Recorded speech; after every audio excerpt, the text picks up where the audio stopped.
Have you ever wondered what makes the difference between someone who succeeds, someone who's happy, someone who gets the life they want, and someone that doesn't?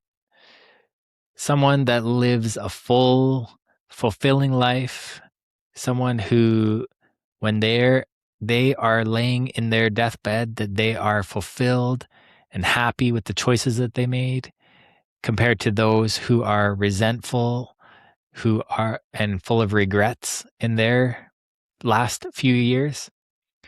What's the difference between these people? You know, I was looking at the number one top regret of the dying, and this is Bronnie Ware's work. And it was not living the life, not having the courage to live the life and do the things that they truly wanted to do, and instead living up to other people's expectations.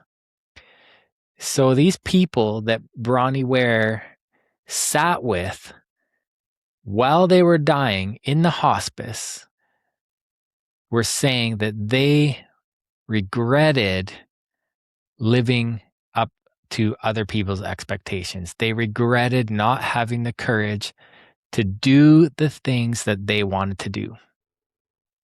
Now let's think about that for a minute. Where do other people's expectations live? Where do they exist? They just exist in our minds. So if other people have an expectation, now we are holding that expectation in our mind. And the reason we're doing that is because we are afraid of feeling a feeling. What feeling do you think we're afraid of feeling? If we were to, let's say, violate their expectation, we were to disappoint them, what is it that we're afraid of feeling? Guilt, shame, disappointment, disappointing them. And instead, what choices do we make? So we're allowing others to control our lives. We're allowing our opinion and our beliefs about others, which may not even be true. We might be holding our perspective of them in the worst perspective, in the most negative view. We think they will be disappointed. We think they will be critical. They will be resentful. And so it may not even be them that is holding us back. It's our opinion of them. It's our perception of them. So now we have these invisible bars keeping us trapped. Well, meanwhile, the door is wide open. There's nothing stopping us from doing the things we would love to do, except for these imaginary bars that we are holding in our minds. And the moment we try to step through that door, we think about those people and we feel those feelings. And this is all happening in a split second. And we're like, oh, that feels uncomfortable. And we immediately turn away. We don't even give it more than 2 seconds. We feel that discomfort, that discomfort zone, and we move and we're back into our little cage, our little prison where we keep ourselves small. We keep ourselves trapped and we keep ourselves living unauthentically. We hide the parts of ourselves that really could be expressed, the parts of ourselves that we really enjoy, the parts of ourselves that make us really happy. And we keep those hidden. I mean, think about it. When we go to work, how often do we tell people, our coworkers, our friends at work, the people we know, about the things we really love to do, the things our little passion projects, our dreams? No, we hide those. We keep those segregated. We may even be hiding those from our spouse. We may even be hiding those from our best friends, and we're doing it online in the background, hoping to kind of do something, but not really, and praying that nobody makes a negative comment because, oh my God, that is going to feel like more pain, more discomfort. And what do we do with that? You know, our thoughts are what create our feelings. It's not what people do that create our feelings. We think a thought and then we make some meaning out of it and we feel a feeling. So somebody may do something or say something.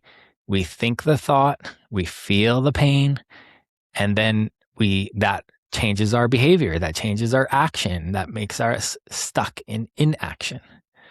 So it's really not the other person that's holding us back. Everything is happening within ourselves.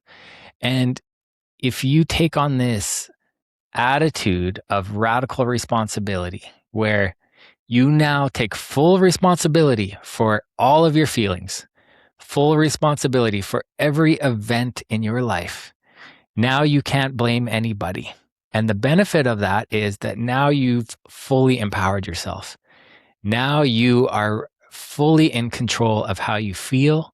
There's no more blaming. There's no more giving up responsibility. It's all on you now. So now you're in control. So now you get to focus on the question, how do I manage my emotions? How do I change how I feel when somebody does something? How do I get over that? How do I be more resilient to that? Right? Now, what happens is someone will make a negative comment, or someone will criticize, or someone will correct it, or say whatever it is they do. Or maybe it'll be one of our videos will go out, one of our songs will go out, one of our books will go out, and it won't be a big hit. It'll get very little likes, very little attention. And what do we do? What do we do with ourself, how we see ourselves? What do we do with our own belief about ourselves and our own self-respect toward ourselves? You know, there are so many times when if we're treated badly or if we have a failure, we instantly give our self-respect away. Because of an external result, because things didn't go the way we wanted, because things didn't go the way we wished, we give away our own self-respect. We actually stop loving ourselves. We lose compassion for ourselves. We lose respect for ourselves, and we judge ourselves. Now we start forming opinions about ourselves about, I'm not good at this. I'm not good at that. I'm not organized. Or maybe I'm just not a good entrepreneur. Maybe I'm just not a good content creator. Maybe I just wasn't meant to do this. And then we get stuck, and we kind of, maybe we'll waste months watching television. And later we'll get inspired again. We'll slowly come back to it. So there are these cycles of ups and down, because we've never really been taught how to manage our mindset. We've never really been taught the perspectives that we need to ask ourselves during those tough times.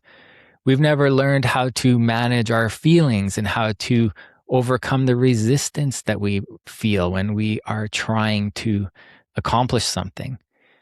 So there are things that we all want to do. We have parts of ourselves that really believe in ourselves, that really think we have some powerful potential. We could do something amazing. And then we have another part of ourselves that's kind of holding us back, kind of keeping us small and safe. So our minds are actually wired for survival. They're not wired for growth. So every time you try to grow and do something new and different and uncomfortable, your survival mechanism kicks in and says, whoa, what are we doing here? Slow down, stop, let's reassess. And then you start getting stuck into overthinking. You start getting stuck into procrastination, and you hit resistance. So you're trying to take action, but it's like moving through molasses. It's like you're moving through so slowly, and it becomes exhausting, and you're constantly trying to talk yourself into taking action. Even if you have the perfect strategy, you might have the best business model ever. You've taken a course and it's telling you step by step exactly what steps to take in order to grow a business and exactly what to do. But every step of the way is like a struggle because you're like hitting resistance. All of your old programming, all of your beliefs about yourself, your limiting beliefs, all of your limiting perceptions about yourself are in the way, and those emotions, those feelings of fear, those feelings of shame, those feelings of whatever it is that's getting in the way is showing up as resistance. So you're always battling, you're having this internal battle, and you're never really getting into flow. And even when you do take action, it's like extremely exhausting because you've just put in so much effort to overcome the fear. And now you're like, oh God, I hope I never have to do that again. That was exhausting. So there are many skills you could learn to help you overcome that resistance, to make it so that you are actually excited to take actions, or you're actually enthusiastic to move forward, and you actually do things out of enjoyment. And there is no fear, there is no resistance anymore. And it takes work, and it's a skill that I do daily and I teach daily. And this is part of my coaching school where I coach people in my community. We do text and also daily live. So my goal is to help people to unlock their confidence. I would love people to see people be more confident, more fulfilled, and be able to take more action and to be more in alignment with themselves, to be true to themselves. So they don't need to lay in their deathbed wishing they lived their own life instead of living the life of someone else. So I invite you to join my community. I would love to see you on the calls. I'd love to see you, to coach you and help you to overcome any resistance you may have, to help you discover your most authentic self. I think that you will, or I know that you will enjoy this. You get a 7-day free trial. So at least you can show up for 7 of the coaching sessions completely free. There's really no risk. There's nothing for you to lose. And I really look forward to meeting you. Thanks.